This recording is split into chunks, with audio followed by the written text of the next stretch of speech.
FIR যদি হয় সেই এফআইআরের ভিত্তিতে পুলিশ আইন অনুসারে আমাদের ন্যায় সংহিতা অনুসারে কাজ করবে।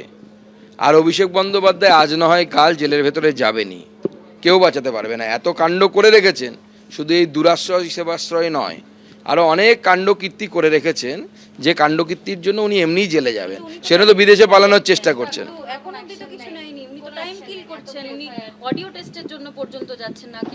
না না, তো গলার আওয়াজ দিচ্ছেন না। মানে লতা মঙ্গেশকর বেঁচে থাকলেও তাকেও গান গাওয়ানোর জন্য এতটা রিকোয়েস্ট করতে হতো না, যতটা অভিষেক বন্দ্যোপাধ্যায়কে গলার ভয়েস দেওয়ার জন্য রিকোয়েস্ট করতে হচ্ছে। তো বড় মাছ তো একবারে ছিপে ওঠে না, একটু ঘুরে ফিরিয়ে তারপর তুলতে হয়। অভিষেক বন্দ্যোপাধ্যায়ের তত্ত্বাবধানে হওয়া এই স্বাস্থ্য শিবির সেই সেবাশ্রয় ক্যাম্প নিয়ে ভুরি ভুরি অভিযোগ সামনে আসছে। যেটা অভিযোগ, মালতী বিশ্বাসের পরিবারে যে প্রাথমিকভাবে তারা চিকিৎসার জন্য গেছিলেন, হাঁটুর চিকিৎসা করাতে গিয়ে যে ওষুধ তাদেরকে দেওয়া হয়েছিল, অর্থাৎ ভুল চিকিৎসা করা হয়, পরবর্তীকালে তাদের অন্য জায়গায় রেফার করা হয়েছিল এবং সেখানে অস্ত্রোপচার করে পা বাদ দিতে হয়। মালতী বিশ্বাসের স্বামী এবং ছেলে ঠিক কি অভিযোগ করেছেন শোনাবো আপনাদের। নবরত্ন মডেল ক্যাম্পে সেখানে প্রচুর ডিপার্টমেন্ট করা হয়েছিল, সব বেশি বেশি রুম লাগিয়ে বিরাট খরচা করে। তা সমস্ত ডাক্তার দেখা পড়লো, বলছে যে এই কেসটা অমুক রুমেতে।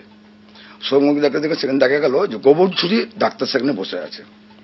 আর লোকালি যে সব ছিল তারা হচ্ছে কেউ ডাক্তার না, বুঝতে পারলাম না। যারা পরে যে জানতে পারলাম তাদের প্রেসক্রিপশনের কোনো সই বা তাদের রেজিস্টার নম্বর বা কিচ্ছু তাদের নেই। তখন দেখানোর পরে তারা টাকার ডিমান্ড করছে যে আপনার টাকার ব্যবস্থা করতে পারেন, বলুন 20 দিনের মধ্যে সব ব্যবস্থা করে দেবো। তাদের টাকা যদি দেবো তাহলে সেবাশ্রয়ের মাধ্যমে আসবো কেন? তখন বললো তাহলে আপনার যাদের মারফত দিয়ে এসছেন, পলিটিক্যালের মাধ্যমে দিয়ে এসছেন, সেই পলিটিক্যাল মাধ্যম দিয়ে ব্যবস্থা করুন। তারা রেফার করে দিল, অভিষেকের প্যাডেতে রেফার করে দিল বাঙ্গুর হসপিটাল। তখন উনি অভিষেকের চিঠিটা দেখানোর পরে ডাক্তাররা ওনাকে সুযোগ করে দিল আগে করার জন্য। ওরা দেখার পরেতে তখন ওরা বললো যে এই চিকিৎসা আমাদের এখানে হয় না। তখন ওরা চিত্তজন ন্যাশনাল মেডিকেল কলেজে ভর্তি করে পার্ক সার্কাস, এই পরীক্ষা করো, ওই পরীক্ষা করো, সেই পরীক্ষা করো, ব্লাড নিয়ে আসো, সমস্ত কিছু আমাদের নিজেদের খরচা। এবার চেঁচামেচি করার পরেতে ওরা বাঁপাটা অপারেশন করলো। বাঁপাটা অপারেশন করার পরেও দেখলাম যে অসাকসেস। আবার সমস্ত টেস্ট ফেস্ট করার পরে ডেট করলো। ডেট করার পরে যখন কাটলো, টোটাল মিসিং ইউজ হয়েছে, মানে পুরো এটা চাপে যাওয়ার জন্য পুরো শির কেটে যায়। সেবাশ্রয়ের যে ওষুধটা খেয়েছে সেই ক্ষেত্রে বেড়ে গেল। এবার সেবাশ্রয়ের মারফত দিয়ে তারা ওখান থেকে পাঠিয়ে দিল বাঙ্গুরেতে, বাঙ্গুর পাঠিয়ে দিল এতে ওখানেতে। ঠিক আছে, তাদের ভুল ট্রিটমেন্টের জন্য পাটা বাদ গেল। সেবাশ্রয় সঠিক ওষুধ দেয় না, একদমই না। বাদ গেল যখন অপারেশন থিয়েটারে অপারেশনের দিনকে পায়ের শিরা কেটে ফেলে, কিন্তু সেটা 9 দিন পর ধরা পড়ে। সেটা 9 দিন পর যখন ধরা পড়ে, 9 দিন পর ধরা পড়ার পর পা পছন্দ ধরে, তখন বাধ্য হয়ে সেই সব মেডিকেল বোর্ডরা বসে পা কাটার ডিসিশন নেন। এবং আমার মা সুস্থ সবল মানুষ ছিলেন, হাঁটুতে যন্ত্রণা ছিল, সেই যন্ত্রণা দূর করতে গিয়ে আজকে সেবাশ্রয়ের ভুল ক্যাম্পে ভুল ডক্টরদের ট্রিটমেন্টের জন্য ভুল ওষুধের খাবার ফলেতে মাকে আজকে পা সারা জীবনের জন্য পঙ্গু হয়ে যেত। ভুল ওষুধটা কারা দিল? ভুল ওষুধ প্রথমে তো সেবাশ্রয় ক্যাম্প থেকে আলোক সংঘ ক্লাবে যে সেবাশ্রয় ক্যাম্প বসছিল সেখান থেকে ওষুধ দিয়েছিল, মডেল ক্যাম্পে যেখান থেকে ওষুধ দিয়েছিল সেই সব ওষুধকে আরও ব্যথা যন্ত্রণা বেড়ে যায়। তার ফলেতে আমরা ন্যাশনাল মেডিকেল কলেজের রেফারে গিয়ে ট্রিটমেন্ট করতে থাকি।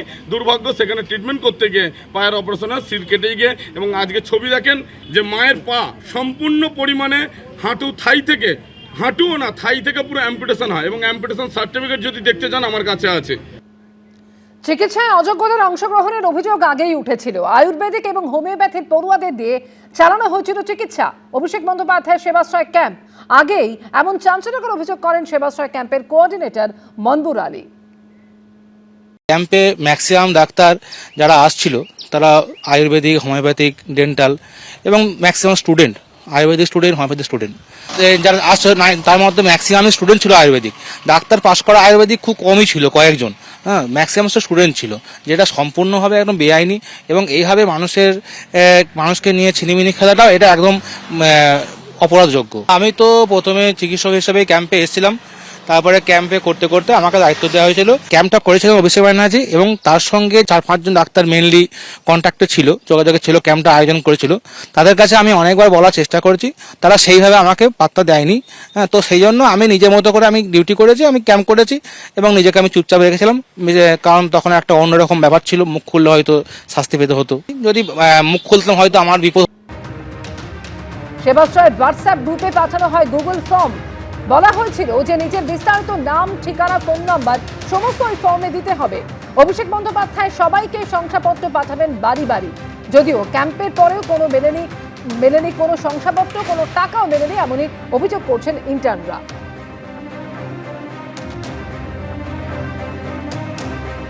একটা ফ্রেন্ডস গ্রুপ দিয়ে যোগাযোগ হয়েছিল, কিন্তু ওখানে বলেছিল যে না আমরা যাব, পেশেন্ট তো থাকবে প্লাস একটা সুপারভিশনের আন্ডারে, হ্যাঁ তখন দেখা হবে। যে কিছু প্রবলেম হলে ওখানে এমডি এমএস স্যাররা থাকবে, তো স্যারদের মানে কিছু প্রবলেম হলে স্যাররা থাকবে, সব কিছু ওখানেই বলবে। এটা কোথায়, কোন ক্যাম্পের জন্য আপনাদের সাথে যোগাযোগ করেছিল? বিষ্ণুপুর ক্যাম্প যেটা হয়েছিল, মেগা ক্যাম্প, তো ওখানে যোগাযোগ করেছিল। দিন টাকাও পাবে, হ্যাঁ তো তার জন্য আমরা গেছিলাম। বলা হয়েছিল যে এভরিডে 5,000 টাকা করে দেবে। বিষ্ণুপুর মেগা ক্যাম্পের জন্য 5,000 টাকা করে দেবে। আমি ওখানে 3 দিন করেছিলাম।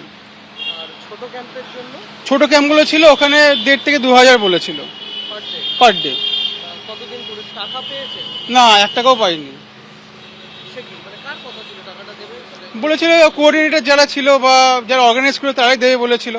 আমাদেরকে বলেছিল ফর্ম ফিল আপ করে দিতে, সেটাও বলেছিল, করতে বলেছিল। ওটা ওখানে একটা ডক্টর সেটা ফর্ম দিয়েছিল যে তুমি এরকম ছিলে, হ্যাঁ কদিন করেছো, এরকম একটা থাকবে, তো তার জন্য হ্যাঁ একটা সার্টিফিকেটও দেবে। অর্গানাইজার থেকেই দেবে, যারা অর্গানাইজ করে তারাই দেবে। হ্যাঁ তো ওখানে বলেছিল দেবে বলেছিল, প্লাস বলেছিল টাকাও দেবে, তো কিছুই সেরকম দেয়নি। আর একটা ফ্রেন্ডস গ্রুপ দিয়ে যোগাযোগ হয়েছিল, কিন্তু ওখানে বলেছিল যে না আমরা যাব, পেশেন্ট তো থাকবে প্লাস একটা সুপারভিশনের আন্ডারে, হ্যাঁ তখন দেখা হবে। যে কিছু প্রবলেম হলে ওখানে এমডি এমএস স্যাররা থাকবে, তো স্যারদের মানে কিছু প্রবলেম হলে স্যাররা থাকবে, সব কিছু ওখানেই বলবে। এটা কোথায়, কোন ক্যাম্পের জন্য আপনাদের সাথে যোগাযোগ করেছিল? বিষ্ণুপুর ক্যাম্প যেটা হয়েছিল, মেগা ক্যাম্প, তো ওখানে যোগাযোগ করেছিল। দিন টাকাও পাবে, হ্যাঁ তো তার জন্য আমরা গেছিলাম। বলা হয়েছিল যে এভরিডে 5,000 টাকা করে দেবে। বিষ্ণুপুর মেগা ক্যাম্পের জন্য 5,000 টাকা করে দেবে। আমি ওখানে 3 দিন করেছিলাম। ছোট ক্যাম্পগুলো ছিল ওখানে 1,500 থেকে 2,000 বলেছিল পার ডে। না 1 টাকাও পাইনি। বলেছিল কোঅর্ডিনেটর যারা ছিল বা যারা অর্গানাইজ করে তারাই দেবে বলেছিল। আমাদেরকে বলেছিল ফর্ম ফিল আপ করে দিতে, সেটাও বলেছিল, করতে বলেছিল। ওটা ওখানে একটা ডক্টর সেটা ফর্ম দিয়েছিল যে তুমি এরকম ছিলে, হ্যাঁ কদিন করেছো, এরকম একটা থাকবে, তো তার জন্য হ্যাঁ একটা সার্টিফিকেটও দেবে। অর্গানাইজার থেকেই দেবে, যারা অর্গানাইজ করে তারাই দেবে। হ্যাঁ তো ওখানে বলেছিল দেবে বলেছিল, প্লাস বলেছিল টাকাও দেবে, তো কিছুই সেরকম দেয়নি। এবিপি আনন্দ, এগিয়ে থাকে, এগিয়ে রাখে।